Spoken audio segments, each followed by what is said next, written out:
My name is Kendall, and welcome to Sunday Dinner. So here at Sunday Dinner, it's just a narrative of Black individuals. We talk about the issues that plague our community, okay? Issues that we have come across, issues that we suffer from, okay, in our community. So this is just a very informal setting. I want your opinions. I want anything that you have to say about these topics that we're going to discuss, okay? So I'll just go around the table and we'll all introduce ourselves, okay? Please give me your name, age, and your occupation. All right, we'll start with you. Yeah, hello, my name is Christopher Mapp. I'm 31 years old, and my occupation is I work in financial literacy, so it'll be life insurance, annuities, anything financial based. Hi, I'm Brianna Winfield. I'm a realtor, and I'm 22. I'm Raymond Weber, I'm 31. I'm a retired NFL wide receiver. I own a gym, I own a security company, and I'm about to start a luxury chauffeur company. My name is Constance Parks. I am a personal injury and criminal law attorney here in Augusta, and I'm 30. Everybody, my name is Michael Elijah. I'm 27 years old, and I'm an entrepreneur and co-founder with Austin at SLife. Hi, my name is Portia Brown. I am a special education teacher and I'm 28 years old. Okay, I think it's only appropriate that I introduce myself as your moderator as well. My name is Kendall. I am 26 years old. I'm a nurse practitioner, student, and blogger here in Augusta, Georgia. Okay. So how many of you have had Sunday dinners growing up? Raise your hand. Okay, so tell me what those were like at your home. I guess I can start. Yeah, of course. So I grew up in a really religious household, and so it was really just go to church, go to Wife Savers, go home, eat on the couch. My dad would fall asleep, so it wasn't anything regimented. We never had to sit around a table. It was just very much everybody eat at the same time. So. Right. And it was very similar at my house too. I feel like after church, we just all got together and just ate, went to sleep, watched the football game, watched whatever was on TV, went to sleep, and, got ready for Monday. So like you said, it was a very informal thing for me too. But I think Sunday dinners at our household were always just a place of gathering, a place of togetherness, and just a place where we can relax, on Sunday. But same here, as in, you said we go to church, and just like you just said, we all come back home around about maybe 2-ish, 3-ish, so we gather around the table and we'll have dinner and watch sports afterwards. Well, we won't be watching sports here, but we are gathering here today, okay? So with that being said, we'll transition into our first topic, okay? Love, marriage, relationships, all right? So I'm gonna give you guys a fact, and I just kind of want to feed off of your energy, okay? And to answer this question as you seem appropriate.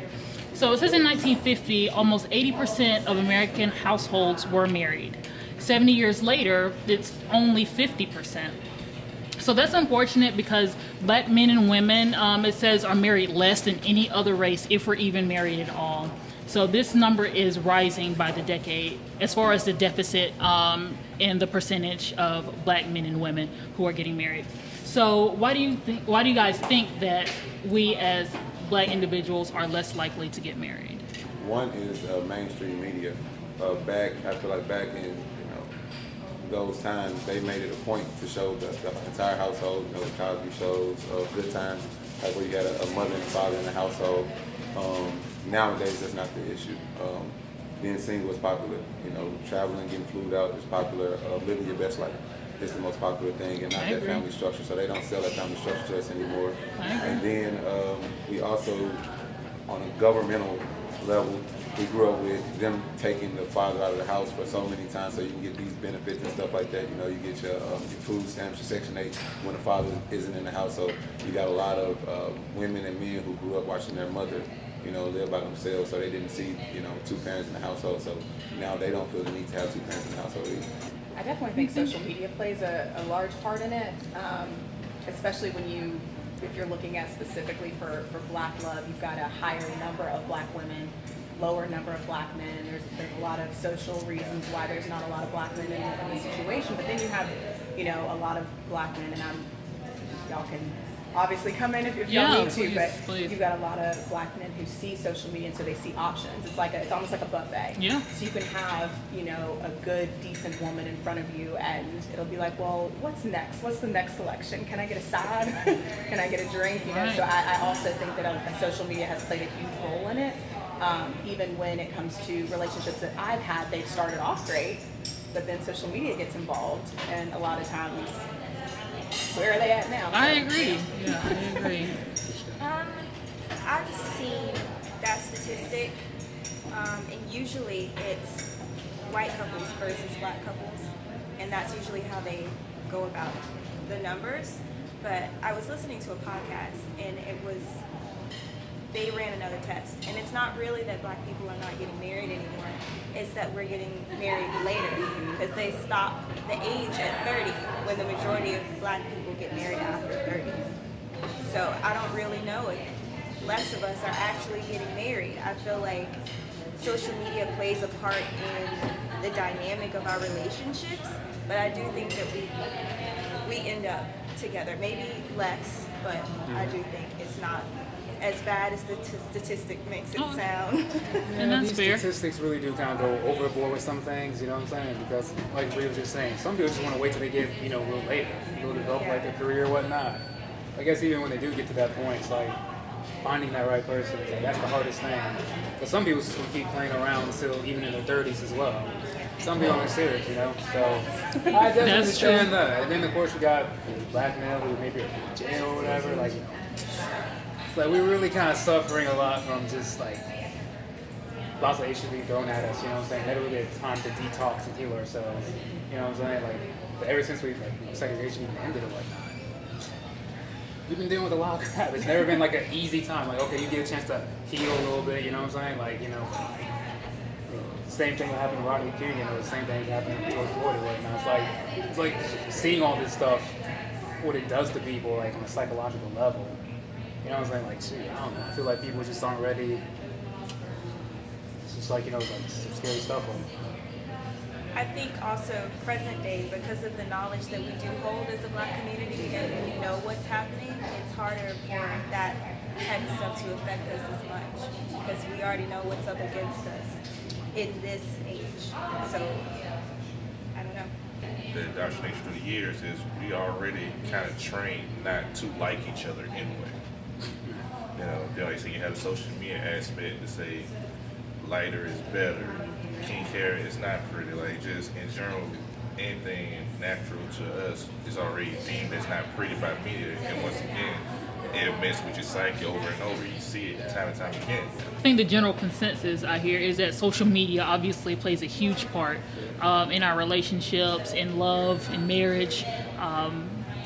And like you were saying, Chris, just the access that we have to different parts of the world has made, you know, our views on love and marriage and relationships a little bit tainted. Okay, so I want everybody in the room to participate in this particular question, okay? So stand up if you are currently married. Okay? Stand up if you are in a relationship. Steady relationship. Yes, steady relationship. Okay, and raise your hand if you're single. Okay, I think that's the majority of us are single, So one married. Would you like to elaborate? All right, we're good. We're good. Oh, wow. It's an open place. It's okay. No, none of that. Yeah, single can be complicated. I understand. Okay, so for you people who are single, why aren't you currently married or engaged or in a relationship? Have you chosen to stay single? Not at all. I was No? about to say, I've been asking that question a long time. Okay, so let's elaborate. Why are you currently not in a relationship or married? I have a very large desire, since this is open to like the honest. Yes, you can. I have a very large desire to be married and, you know, make that next step. But I feel like sometimes when you get into relationships, you know, you can be with your partner, but sometimes your viewpoints change or the paths that they're trying to take. Kind of what we were going back before with about why, you know, the statistics are saying black people aren't married or they don't get married as much. Sometimes I feel like when you are career driven, it can push things back too. You may want something with somebody, but the times just don't align at that moment. So that's specifically my situation is in a relationship and it's just, you know, he's trying to pursue this and I'm trying to pursue that and, you know, we're still good friends, it's just not right now. Okay. Yeah, I understand that. That's fair. Anybody else? Well, I'm single because I feel like I'm just too. Honestly, I feel like I'm just too awkward. Awkward? I feel like I'm just too awkward. You know, I've been single like probably since I was 13, so that's like the last 14 years of my life. I've always been single. Okay. So it's like I feel like it's just like still finding yourself and whatnot. For me personally, I feel like I'm going in a direction in my life, like you were saying, that somebody else may not be. They may be going this way and I may be going this way, and maybe the timing just isn't right. I also have standards as a woman that I want met. Now, I understand that obviously, you know, in the dating world that you have to adjust, you know, to other people's expectations. But that doesn't mean devaluing what I believe or devaluing what I think I deserve in a man. So I don't know. I feel like at this point in time, I'm just kind of waiting on the right person who just kind of fits me, you know, and not wanting to force that. So with that, do you think romance is dead? I'll ask the ladies first. No. No? I think it's very alive and well. Yeah. It is. I think it's just a matter of putting yourself in a position to find people who are willing to do that. Yeah. Because you meet guys. I mean, meeting guys is not an issue. Right. It's just a matter of you meet guys and they're not going to do anything. They're like, hey, Right. I'm here. You're welcome. Yeah. And then you meet the guys who are like, okay, well, I'm going to take this. I'm going to take it a step further. Or I'm going to actually say, hey, I'm not going to send everybody a good morning text. I'm going to actually say, Constance, how are you today? Yeah. How was work? You know, like I listened to you. And Being intentional. Being Exactly. Because intentional. I think beforehand, at least for me, I was in a position where I was so pressed on this timeline. I was like, oh, 30, 30, 30, 30, 30. And so I got to a position where I was like, is he breathing? Congratulations, come on, like let's figure this out. Yeah. And it wasn't until actually maybe last year, this year, that I realized you have to really be in a position where you can say, this is who I am. I'm not going to go beyond that, below that, because whoever's meant for me is going to do what I need for him to do Yeah. to accept that role. So how long ago was your most recent relationship? Ooh. So my most recent relationship, maybe 2 years ago, I was dating somebody at the beginning of quarantine who we actually stopped dating because he told me that I could lose some weight. And it pushed me to go to the gym. I lost 23 pounds, and you can imagine what happened after that happened. So for me, it was yeah, it's not hard finding them, it's about finding the right one. Right? I agree. It's almost like sometimes it becomes a pissing match, you know, because people don't keep stuff private anymore, right? Right. So, Especially with social media. When a man does something, like, it's almost like he can't even be appreciated because she got to pull out her phone and she got to automatically, oh, they made, you know, babe. Okay, yeah, that's real life. That's real life. That's true. Or a woman's looking at what everybody else is doing on social media, like, oh, well, my man Trying not to doing compare, that. Like, yeah. you know, you might see Moneybag Yo buy his girl a, I don't know, he's bought her a car or something like that, I think, and now everybody goes, and she bought him a car back, and like, that's gold, like, no, like, Yeah, exactly. that's, we didn't call it romance back, you know, back in the day, but now that's considered romance, and like, Yeah. so, and then the guys who might approach a woman, romantically, you look corny. Oh, y'all in my DM, you slide in my DM, shoot my shot, or you can't even come up with like a nice pickup line or really show interest, and then you look thirsty, like You shooting shots at I me. agree. the definitions that they Right. creating now, like, it makes the romantic man look like he's corny, look like a cornball, or he's doing Right. too much. Like, they'd rather get the, hey, good morning. I think The that's dragon interesting because I feel like I get the good morning people, and the people that I'm looking for are somebody who can say, hey, you're really beautiful, can I buy you a coffee? Yeah. Or, hey, I want to do this and It's that. crazy that everyone at this table knows that, Mhm. and yet for some reason when you leave, everyone's confused. Yeah, It's like- exactly. That's like, real. I That's don't know, real. like to look on social media and to compare yourself is horrible. And when you have to know who you are in order to go on social media because you're just gonna fall into a trap. Yep. I And fell into that trap. right, all of us have. And Especially when your friends get married. Oh yeah. Oh, yeah. They all got rings on their fingers. Yeah, and you're like, what am I doing Go ahead wrong? and take me Yeah. out. Have any of y'all ever been on a double date? Double date? That's what social media is like. Like social media is literally like comparing yourself the entire time to what somebody else is doing. Like you might, if you ever gone on a double date, like I've never been on a double date, but you go on a double date, like one guy might, oh let me open the door for you, babe. yeah. Why you open my door? Oh honey, let me cut your steak. Snapshot. Why you Yeah. you know what I'm saying? Yeah. Like you know what I'm saying? Like and that's what social media does to the romance now is it just literally drives it up and it has to be on display. If they don't post it, it didn't happen. Like you can't go on a vacation without, taking photos or something like that. Professional photos. You gotta Not get just fluid. photos. Yeah, let's get that right. Look good. Professional This photos. is- the standard now isn't what it used to be. It's and- fake. That's right. It's a fake It's fake. standard. That's why no one can reach it. And So in everyone the past, feels they didn't have social media, they didn't have phones, they didn't have cameras to take pictures. And I feel like sometimes when you're in the middle of that and you're, on a date or you're on a vacation with Vacation Bay, it's like you're taking away from the moment if you want to capture everything. yeah. Yeah, you can't enjoy it. Like it's like you want to show everybody else what you're doing instead of Exactly. enjoying where you at. Like, Yeah. Yeah. It's different like documenting, which is what they say it is. That's not what you're doing. Yeah. It's completely If you different. want pictures, you can save them for yourself, but you don't have to post Right, every exactly. single waking thing you do. And they're literally living for everybody else's approval. Yeah. Can I ask everybody something though? Why girls be taking pictures of dudes but only women? So I have a Where's Kelly? sorry. I literally. I have a problem with that. Literally Wizard Kelly. Yes, I hate it. So can we answer that? Yes. Of course. So for me, the answer is because a lot of times you never know where you stand with a guy. For me, it's because you'll a be good like, oh, I'm point. gonna post him on Instagram, and then all of a sudden it's like, take that down. What you got? Yeah. What's this for? And You you taking pictures of me? exactly. Yeah. And so it's gotten to the point now where I'm like, is this a date? What's happening? Because Yeah. I don't need to be surprised. A lot of times for me, it was a response to what I thought the guy was going to say. Right. See, and that's what I try not to do.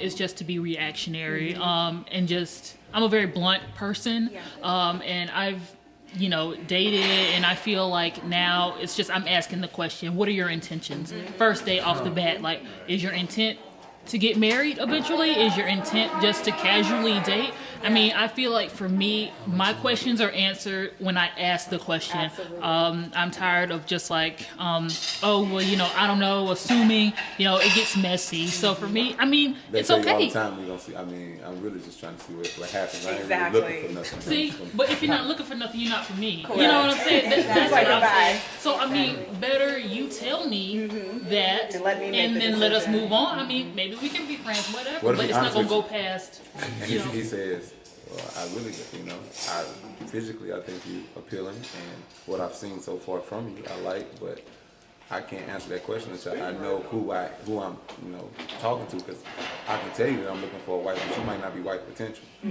In my eyes, what if he says that to you? How would you I handle would that? respect that more than I anything. mean, yeah. I do respect the honesty. Like I was saying, I respect a man who has the knowledge or the awareness to know that he may not know what he's looking for. I respect that. I respect honesty. But don't say you want one thing and then Yeah. treat me as if you want something else. Like Yeah. that doesn't work for That's the me. game. But yeah, be upfront. If you don't know what you want, Yeah. then just let me know that so I know off the bat. I feel like that's the whole sentence. It's like I am looking for a marriage. Yes. At some point, I don't know if that's going to be you. Correct. But that's what I'm looking for, just so everybody's on the same page, because she might not be. That doesn't mess up the date, like that. No. doesn't- No. And I think It- guys think that it does, but what it does not. is it actually puts all the cards on the table so Exactly. that everybody Exactly. can know what's going Clarity. on. Because I don't know if y'all have been in this situation. I've been in situations where I've been dating a dude in my head for months, and then all of a sudden he's like, "So where your man at? Like, what are you? What are we I've actually doing? had that Yeah, what are we happen. doing? And Exactly. the problem is because I assume a lot because you're doing relationship things. I think Yeah. we're on the path to a relationship, and he's like, "No, this is what I'm here for. Thank you." Yeah. And then I'm mad.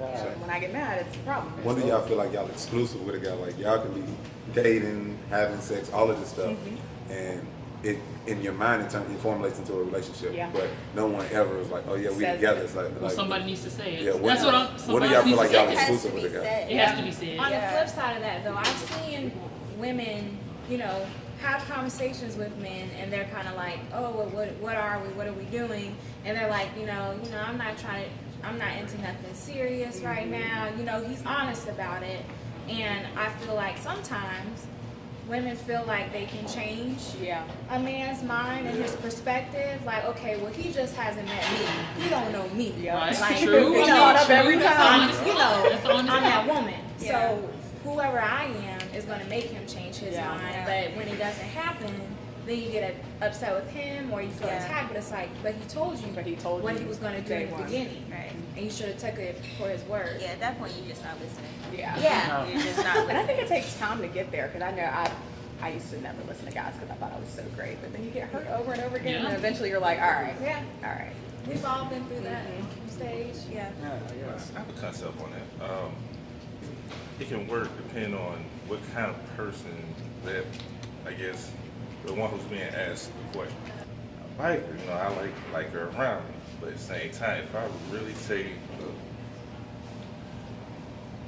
right now, what I'm thinking about doing is, I'm not thinking about having a relationship right now. You got your stress on. I'm thinking about taking you home and get it going. That's what I'm thinking about right now. But some individuals may not feel that would go over too well, because like it might affect his chances of getting. It does Get though. with Well, it does. It Okay. does. That's the that's point. selfish. I know that is selfish. She Yeah. deserves to know Yeah. what she's there for. Because you end up in a situation where you've got this girl who's probably doing all of these different things and really liking you, falling in love, and you know that you have no intentions with her. That's a waste of her time. Her good eggs, some of them die. Okay, Right. they gone. They ain't getting them back. I'm not talking about as in time, all the way in time. I'm talking about like as in, say, first months, 4 months. Yeah. However time y'all start the sleeping together. Like right then and there, not years in a relationship. And like I said, if you kind of already have that kind of going, yes, it is selfish. I was gonna say it's Very selfish. selfish. Yeah. Very selfish, but how many individuals will actually have that courage to stand up and say, this is what it is, basically take it. What do you mean? That we're just going to have sex and do What's that this? like? Well, we're basically kind of like the, So it's or like friends instead with of, benefits. So take this or you don't get nothing from me. kind of like that. But what I'm saying is like, it's like that. But how many males would per se have that courage to be upfront with it, Oh, that to one. mess that up? So they Yeah, gon' to they gon' mess up play what until they they have hit. going. Yeah, And then absolutely. after they hit, That's they're gonna make a the key. decision. I For sure. feel like I experienced somebody being that blunt with me before. And I was like, You still gave in? Yeah, it's refreshing. It's refreshing. but I was It's like, refreshing. I appreciate your honesty, but I'm not. Yeah. So, what It's if- like give her the option because you never know. You might meet a girl who's like, okay, Yeah. I'm cool with that. Yeah, because it's not just on the man to say what your intentions are. It's not just the man being courageous because we're doing the same thing. Exactly. It's both of us being on the same page is the point. Because there's no point in us hanging out, going to Chick-Fil-A, chilling with each other, Just like, oh, we're just 5 hanging days out. out of the week if our intentions are totally different. In her head, she's like, oh my gosh, I'm with my boyfriend. And he's like, man. He's like, wait a minute now. Right. I'm waiting for a girl, I'm waiting for a shawty. What if y'all found out that only 7% of men want to wait until marriage to have sex? Are y'all cool with that? Like, because in a man's mind, like, he don't really know a woman, and this is kind of what Chris said, he don't really know a woman to after he has sex with her if he really gonna take her serious. But Like, what's the my percentage thoughts. for women though? I Because don't how know. many women really want to wait? And also, how many women want to wait? Thank you. Okay, I'm gonna, no, just kidding. No, go for it. No, Go ahead. please say. Jump Women in. don't want to Here's wait the to thing. see what a man is working with or what their size is or what the Exactly. sex experience would be like. Women don't want to wait for that. They either. don't That's want what to. I'm And, about and to say. actually, So y'all can Women come to want an- sex as much as men. I feel like that is just something that isn't really discussed a Yes. whole lot. Women want sex, men want sex. And I listen, mean, stigma.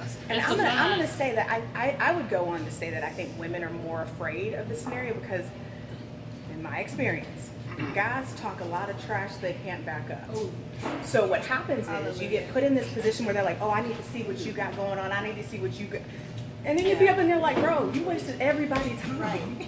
The I feel like confidence from got you, though, experience, right? The confidence got you, Confidence though. got you, but like, if I'm supposed to do this till death do Is he us supposed part, to you be got like- to learn. You got to take some Is classes. he supposed to be like, oh man, I'm Let me okay. send you a book. I'm okay. Hello, like let's go to Amazon. Let's check out here.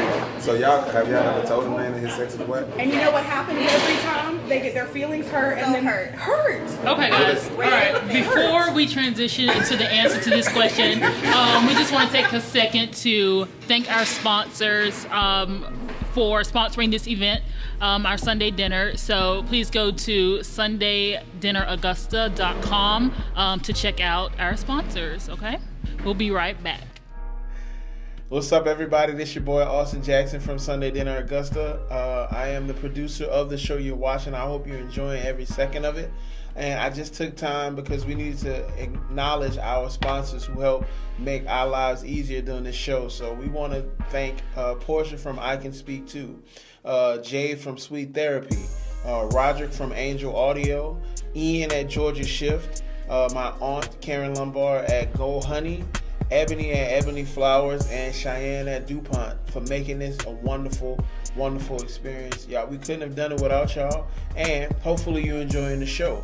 Want to get some merch? SundayDinnerAugusta.com. Merch, hit us up, we'll get it to you. Enjoy the show. Okay, so before we move on, we just want to remind you guys not to forget about donating to one of our raffles. So visit SundayDinnerAugusta.com for more info on that, okay? All right, so while we're on the heels of the dating conversation, I'd like to transition into dating and race, okay? So anyone can start answering this question. Would you date outside of your race? Why or why not? How far outside? Outside? How far else are we going? Like, Are we talking about like African descent, Spanish descent, or we talking about white women?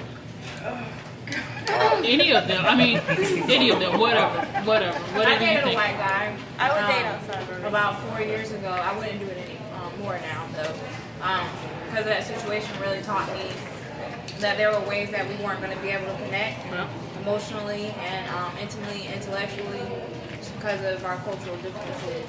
I'm not saying he was a bad person. It's just at the end of the day, you can't really like feel me. You know what I mean? we posted those statistics. And I agree like with black that. on black crime. I've dated white people, white men before, but I think even so now, that kind of differentiation between being black and being non-black is just so pronounced now with everything that's going on. I believe that if I were to currently date someone outside of my race, there would be a lot of teaching.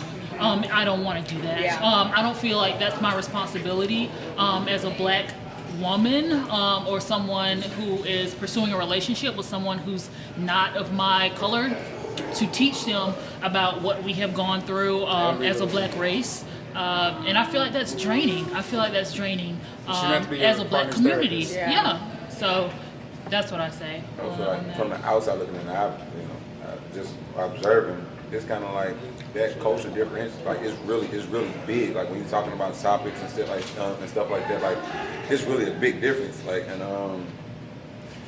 I watch a lot of white women who like black men, and you get some of them, the UGA white women, that's kind of like white, and then you get some of the ones that you can tell like she like black women. You watch her mannerisms and stuff like that, you like, baby, stop acting like you.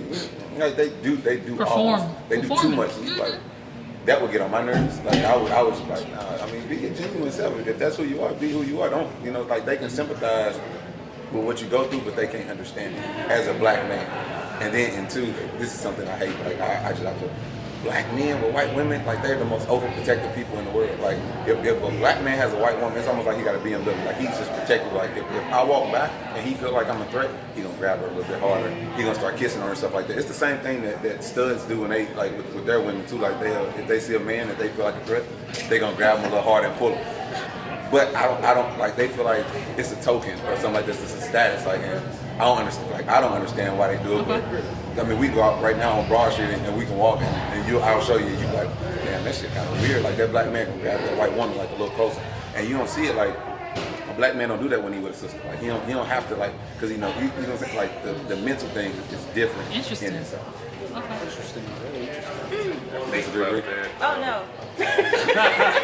Think about what you just said. You said, well, black man and white woman, when he's walking and see another black man, if he even suspect that he look at her, he grips her tighter.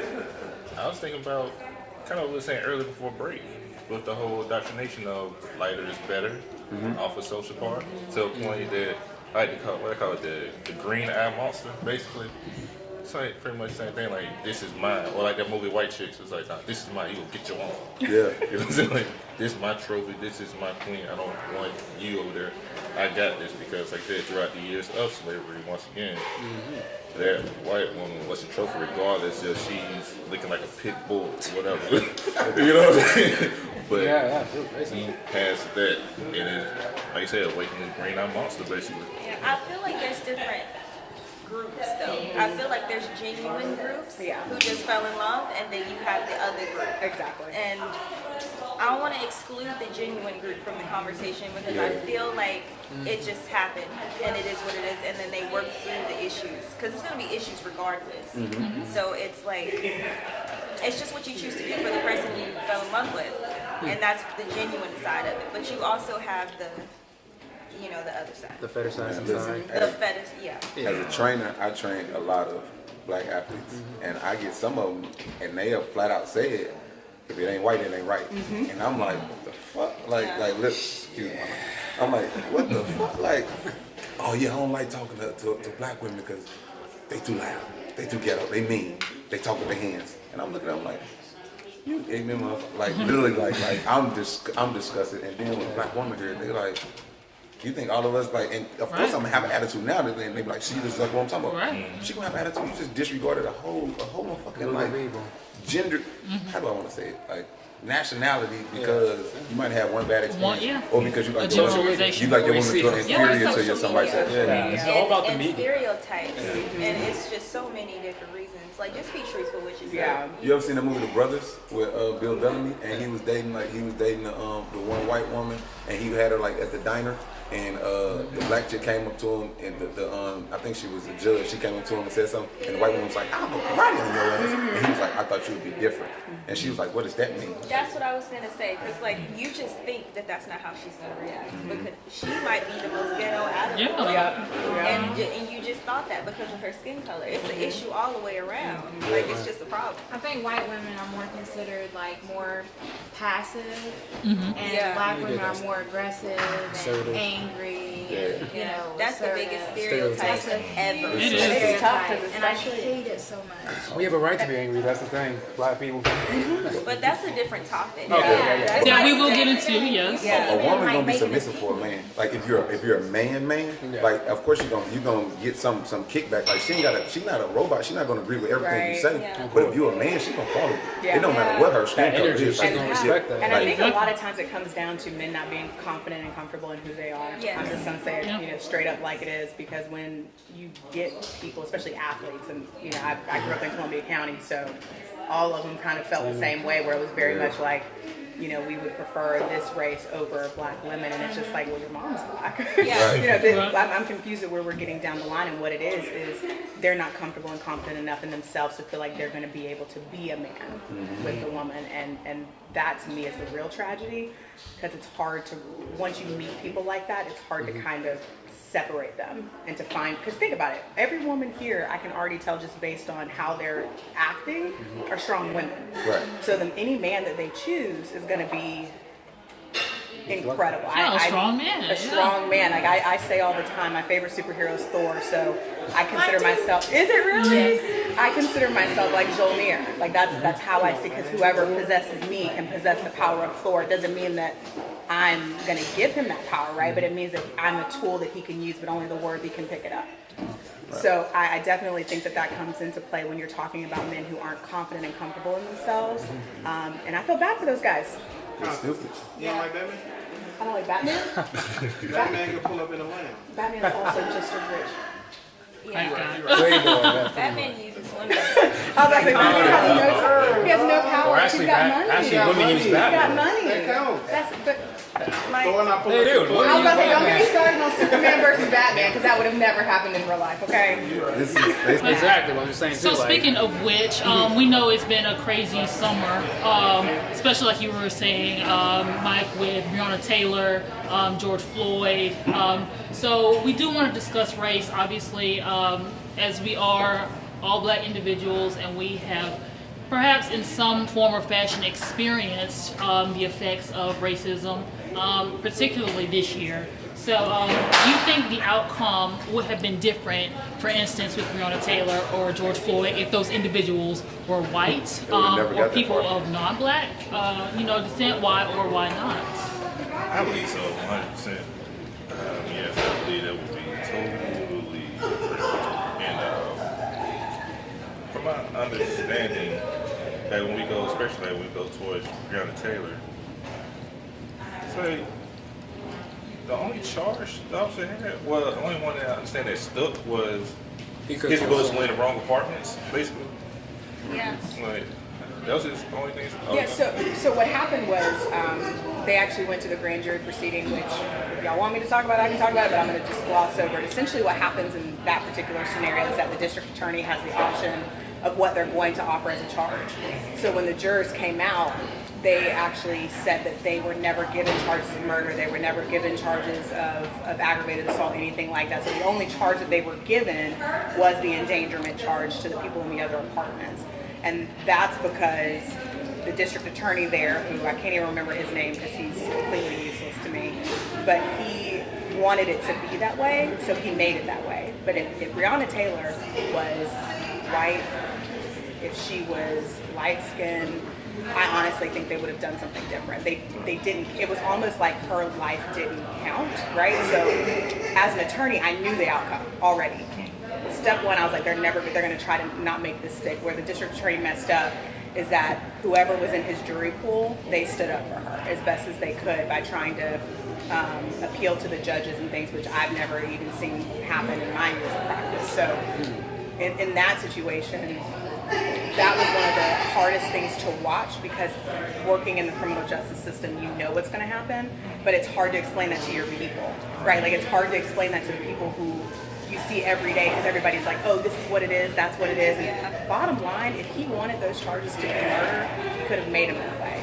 And if she was anybody else, he would have, to me. But allegedly, that's what I think. But we've already seen examples of this case. Like a Somalian cop accidentally shot, like, I'm not sure if he accidentally, it was an Australian woman. This happened like a couple years ago, where he actually got fired. I think he blew up. Yeah, I feel like that's the importance of allies, though, because we can't fight when we're the minority, right, and win.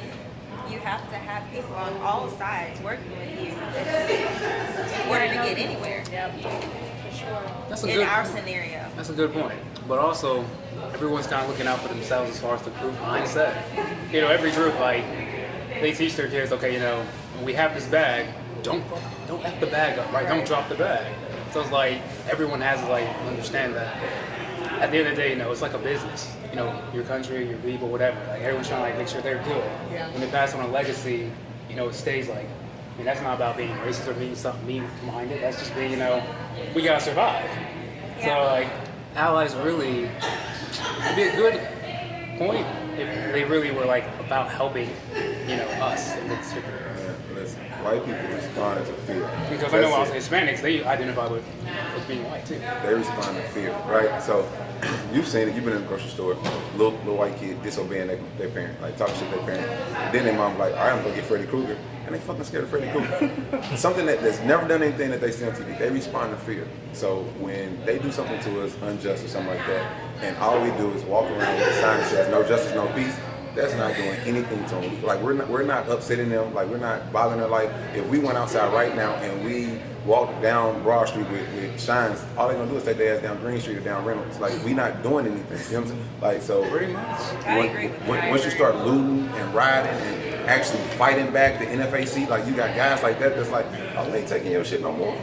that's when they start to, oh, hold on, let's come up, because they can't afford to lose their lives. Like, as long as they're killing us with no consequence, and all we doing is saying no justice, no peace, or, you know, I forgive you, like, because Christianity teaches us to be forgiving, slap me on my cheek, I turn the other cheek and give you my cheek, slap. Like, as long as we doing shit like that, like, they constantly gonna look at us like, oh yeah, you're submitting to us. Like, we're afraid of you because we categorize you as an animal, since we brought you over from Africa. Africa's, you know, all the animals are chattel slavery. Another animal. So when they look at us, they categorize us as animals. And then the darker the black person, the more animal, you know, that they see.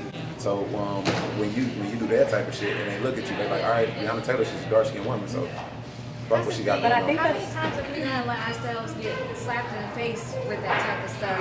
And let that keep happening?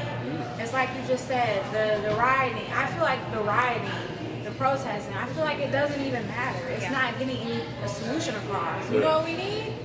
Moolah. Yeah, we need to start investing in our own selves, our own businesses, and stop shopping at Target. Yeah, you need to attack from all sides. If you can't change the game if you're not in it. Right. Yeah. Most of us don't even have a credit score. Yeah. So you can't even approach the game if you're not in it. Like, you have to. And I think also too, like, I'm a huge believer in education, because there's so many kids that don't know what their potential is. And when you give that to them, you can have the judges who are going to make the calls, the sheriffs who are going to make the decisions. And the problem is that I think as a community too, one of the things, I know I've been involved in a district attorney race, and every time we would go see people, are like, well, I don't vote for no district attorney. And I'm like, well, this district attorney is going to determine whether or not your rights are violated or not. Yeah. And it was really breaking it down and kind of speaking to the people about, like, we need more people in office. We need more people on the front lines. We need more people in the schools. We need, because there's just, don't get me started, but there's just so many brilliant kids. I actually had a kid maybe 4 years ago, maybe 5, who was charged with a possession with intent to distribute charge. And it wasn't because he was just this horrible guy. It was because his mom had a lot of kids. And so he was doing what he needed to do to protect her. And one of the things he told me when I visited him at the jail was, I just want to get my high school diploma. I don't want a GED. I don't want anything else. I want a high school diploma. And I talked to him and I was like, you know, if you can flip drugs, you can do math. If you can do math, you can be an entrepreneur. You can do all of these other things. And to my knowledge, the last time I checked up on him, he hasn't gotten in trouble again, because nobody that he knew invested in him that way. Nobody that he knew gave him the confidence to do that. And at the time, we just so happened to be in front of a judge who cared. And that judge made sure that he didn't have a record after he finished what he was doing. But you don't get that if you don't have the position and power to do it. Take it out of their hands. Take it out of their hands. Like, it's not their decision anymore. Exactly. If I am the head. Exactly. It's like, you have to raise your kids to know that that's what they can be. Yeah. Exactly. That they have potential. How many kids end up in remedial classes or low MOI classes just because they come from certain areas or low income families, and people just automatically assume they have a learning disability because they don't understand something, when all they need is somebody to believe in them and to teach them and to help them. Exactly. That's true. Okay, so you guys know we just had one of the biggest events happen, at least of our lifetime, with the election of Joe Biden and Kamala Harris. So what do you guys think about what happened with this election? Did you vote?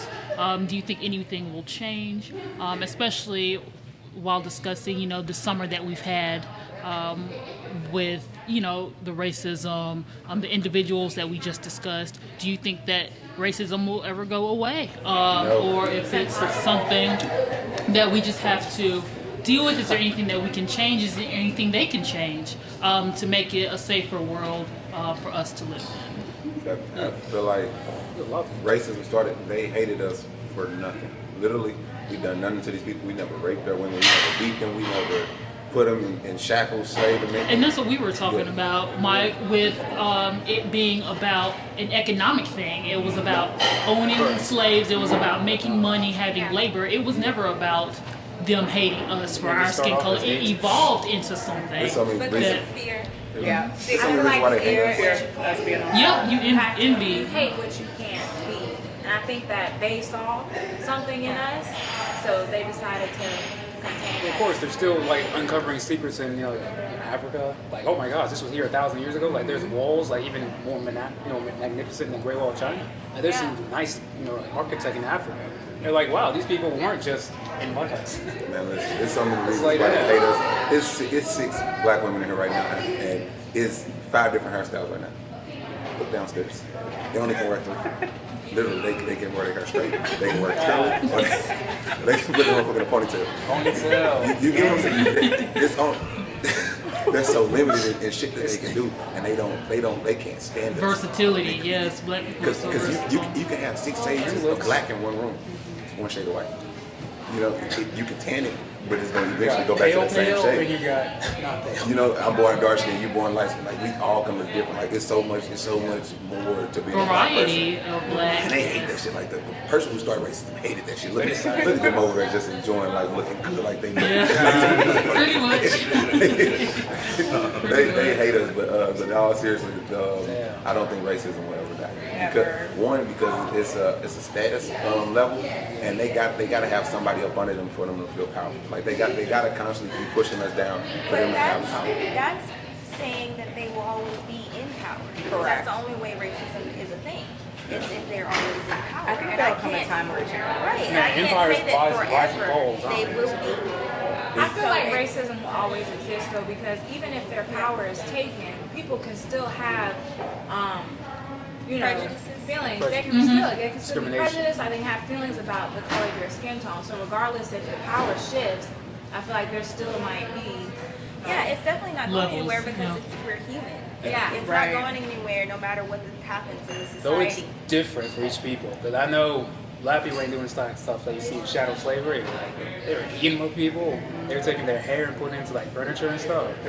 So it's like, I don't think it's anything about racism dying. It's about protecting yourself to make sure your group doesn't get the brunt of it. What Because would you you- can't stop someone from hating you, but you can stop someone from getting away with, with impunity.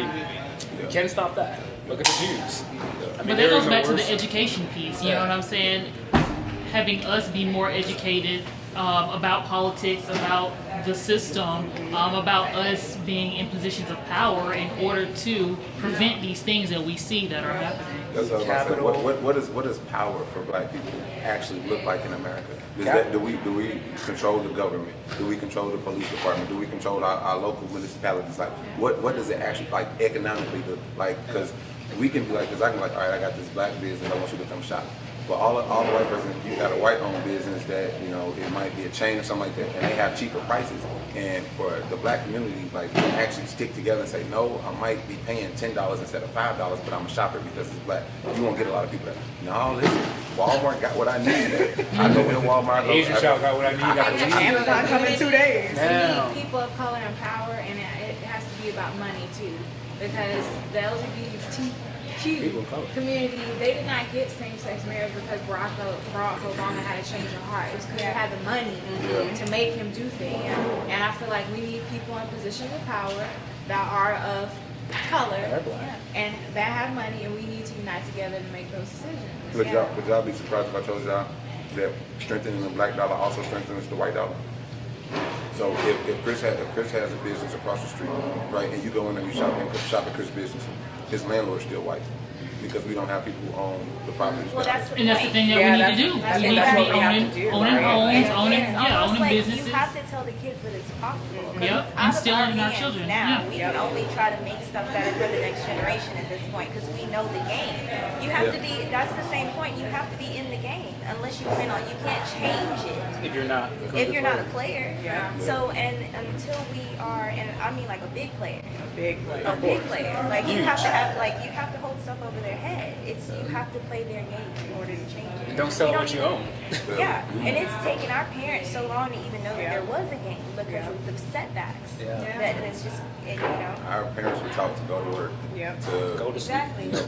have a savings, retire at a certain age. Like our parents were never taught to own shit. Right. Our parents was like, I hate when I get on Facebook and I see a GoFundMe for a grown person. Yeah. Have life insurance. Like, you know what I'm saying?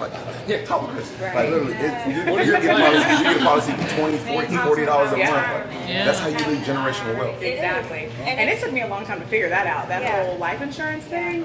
Because they don't tell you about it until you pop up and somebody's just rich all of a sudden. You're like, wait a minute, what So you happened already to you? got diabetes or high blood pressure, and then you go try to get a policy, and it's even harder because Yeah. now you can't get everything because you got to pass these tests And and you stuff like can't that. hate the past generation for how they think or where they are. They- Because they- it's- They did the best they could. yeah, and then They they learned it set from it up somebody for us else, to be yeah. able to even know these things. If it wasn't for them, we wouldn't even be in the state of mind to be at the point where we are now, Yeah. to know.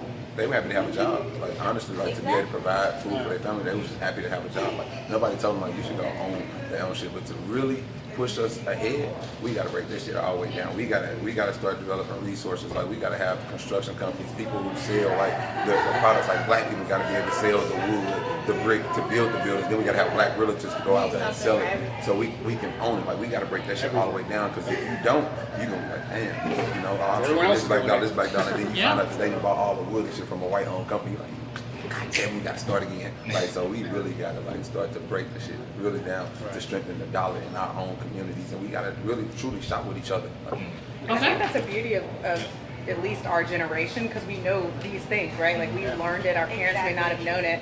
And you look at Gen Z, and they be turning up for no reason. Like I can't imagine what their kids are going to be like, because we were able to even, and I'm not going to get into it, but even therapy, the fact that I don't know about any of y'all and y'all's parents, but I told my dad I had a therapist, and he was like, "Oh Lord Jesus, like I got to take you to church." And it's things that they didn't necessarily know that we're learning that Gen Z now has. So whoever the next generation is, I really do feel like it's going to be able to change the narrative of what's happening. Okay, so before we transition to our next topic, I just want to direct you to SundayDinnerAugusta.com for our raffle. So $5, $10, or $20 could win you some really cool prizes. So please go to SundayDinnerAugusta.com for more information. What's up? I'm back. Yes, y'all can't get rid of me. Austin Jackson here again. SundayDinnerAugusta.com is the site. Sunday Dinner is the show. We're doing raffles. Everybody like free stuff, okay? If y'all donate $5, we're giving away the Fire Stick, okay? That's 4K with Amazon Alexa. $10. What you get for $10? The Amazon Echo. Yes, indeed. Y'all getting that too. But if you want to be the big dog, $20 will get you a 50-inch TV, okay? 50-inch TV. Everybody love the TV, football, basketball, whatever y'all watching.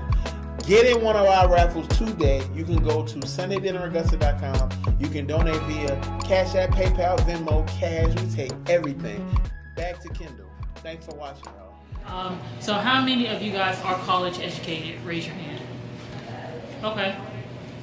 How many people consider themselves, I guess, world educated, so educated of the things of the world, not necessarily. I mean, and you can be both, you can be both. I feel like it's important, I guess people say book smart and street smart.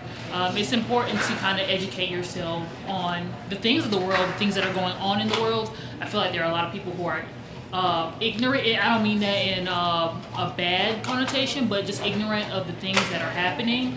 I find that it's important to verse yourself on the things that are going on in the world, not just even in your own communities, but of the things of the world, because those things do affect us as well, okay? So I will give you a little fact. So despite being named the most educated group of Americans, black women are still earning far less than anyone else. Why do you think that is? Of course, the jobs that they're applying for is still that whole macho role. Men don't want women to tell them what to do. Women, they probably by far have way more degrees than men, but America is a good old boys club. When it comes down to it, if I went to UGA and Mike went to UGA and he came in there, I'm giving him a job because he went to UGA. That's how it works. It's all about that commonality. Whereas Constance went to UGA. I'm looking at her. She got to prove a little bit more. Like, hey, sister, but like, this is me being a white man. though. Like, hey, yeah, you went to UGA. Oh, nice. I'm send a word to HR for you, but they're not gonna pull her in on the same aspect as they would Mike, because they got that. Hey, man, you remember doing that at hall and y'all ever get the toga run, whatever shit is. That's an excellent point. Yeah, and That is an excellent. I think too, because, and I don't know about y'all, but especially this connotation of the angry black woman, you don't want to be angry when you're asking for your money.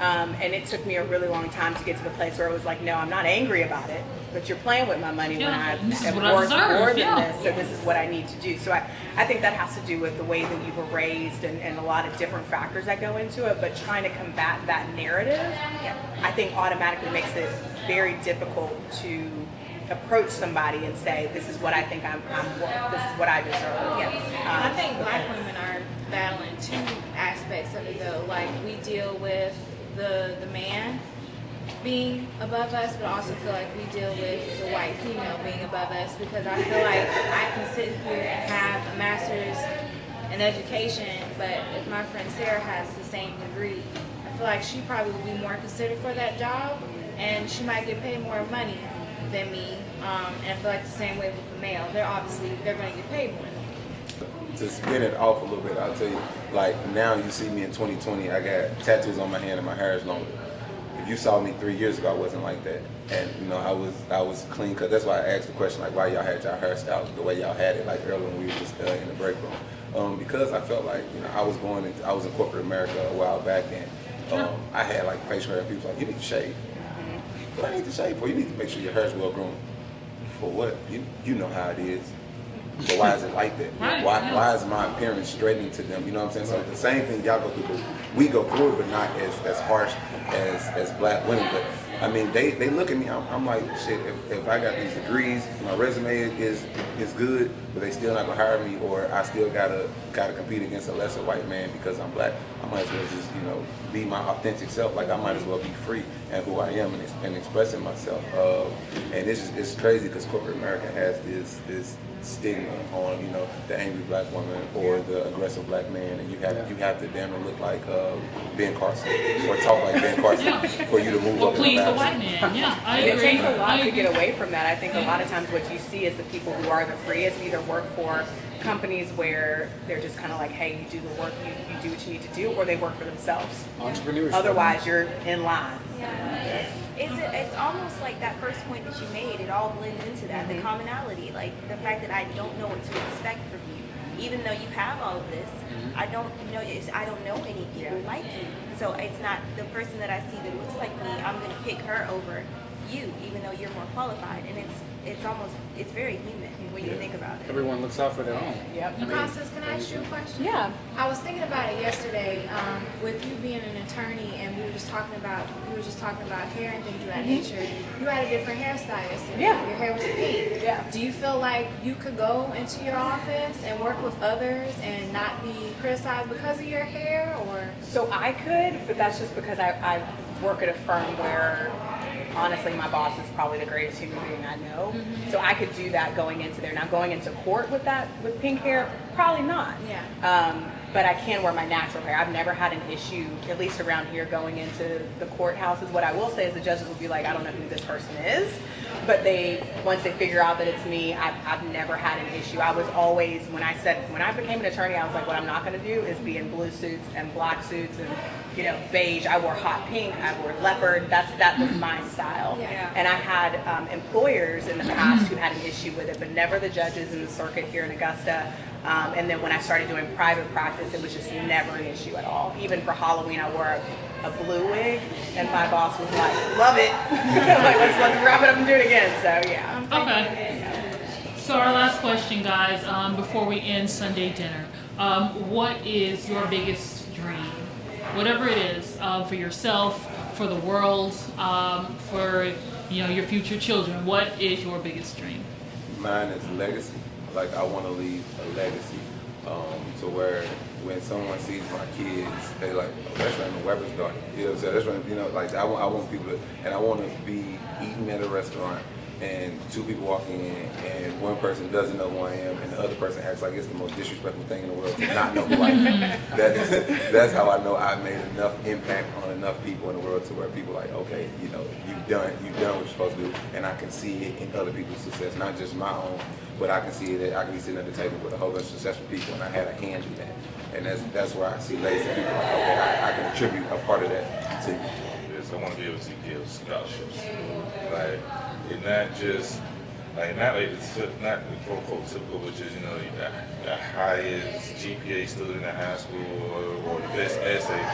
I want to go to one like with the child is like, I don't know, a B average, C average, but yeah, you can tell they're trying. They really want to go off the school. They want to go to college, go to college nearby, but yet they just overlooked. And I want to be that person, be able to offer them scholarships like that. So I say my goal is, if I get exactly where I want to go, I want to be able to do at least 10 at Glen Hills, which is where I graduated from when I was 7. I want to be able to do that every year. Nice. I gotta say, piggybacking off what Ray was talking about, like, I just think I just want to build. Like, that's all I want to do. Like, you know, like Ray was talking about building from the ground up, like, you know, building companies. It's like there's just so much we can create that, you know, just simple stuff. So it's like, if we can start building, you know, just owning it. You know, just ownership. That's the main thing. Just owning stuff you build. Don't give it away. Whether it be your music, whether it be your inventions. Like, just build so many stuff and just don't sign it away. Like, don't sign your rights away. Keep it. Pass it on to your children. Pass it on to people within your circle. And that's how you build a strong community. Because in a strong community, we'll look out for each other, and you don't have to worry about no one didn't try you or, you know, losing that stuff. So it's all about watching each other's backs. My biggest dream probably is to have a school or a program where I have the ability to hire people that care about those kids, so that I know from the interview process and the thoughts and the ideas that they had and the desires that they had, that any child that was in that classroom would never feel forgotten or feel like they couldn't achieve or they didn't have the help that they needed to progress in life. I can see you being a principal or a dean. Like, For I can sure. definitely see it. Like, I ain't gonna lie to you. I can see it. Yeah, for sure. I agree. You want me to go? You can go. Okay. I think for me, I really want to teach law students. And the reason for that is I want to get more minorities into the law and to get them more into politics, things like that. So I definitely would say that eventually I hope to make a transition out of active practice and go into more of a professor role. So yeah. I guess it's the legacy thing. I would really want my kids to be inside of the legacy thing. I want them to be their genuine selves. And that's what I gave to them, that they could be their genuine self, so true to themselves. And I want to be able to, everybody that I touch, I want them to feel that way around me, that there's no judgment. And no matter what you want to be, no matter who you are, it's completely okay. And I want everybody to be able to be their genuine self.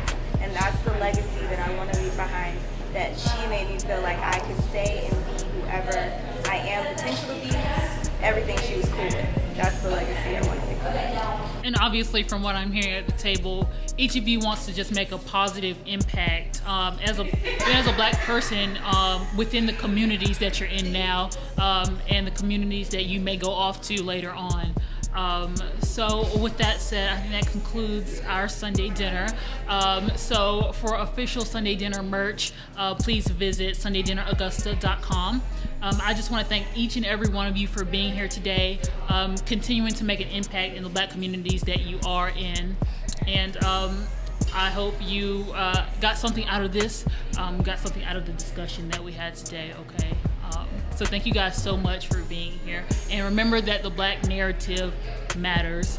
What we say matters. What we do matters. And I hope it continues to matter to you. You tell them we sell them. That's life. What an amazing show. What an amazing thing that we've done. We could not have done it without our community. We could not have done it without everybody that decided that they wanted to donate to our cause. We couldn't have done it without all the wonderful sponsors who, they put their life on the line in a sense, and they trusted our vision. We couldn't have done it without the amazing talent that came together and were able to open up about topics that maybe you wouldn't necessarily open up about. You know what I'm saying? Plus, they didn't know each other. I want to thank each of you for coming out and doing what you did for me. I want to thank all the crew for coming out on a Sunday when you could have been home with your family to put this together. I want to thank the Augusta Candle Company for being one of the only venues that actually gave us a chance to paint how we wanted to paint and tell our story how we wanted to tell it, regardless of how we look. And last but not least, I just want to thank everybody involved, every single person. from the cook, my mother, my aunt for putting the basket together, Mike's mom for delivering the food, the greatest event planner in the world, Ashley Blocker for putting up with me and me whining all the time about little things. And last but not least, I want to thank God for actually giving us the opportunity to paint the narrative the way we need to and move forward in life. With that being said, at SundayDinnerAugusta.com, and guess what?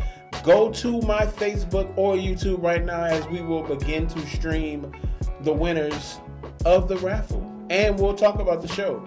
We'll just have a basic talk about the show. You know, just see where y'all heads at. That's what we're doing right now. Facebook, YouTube. We're going to talk about it.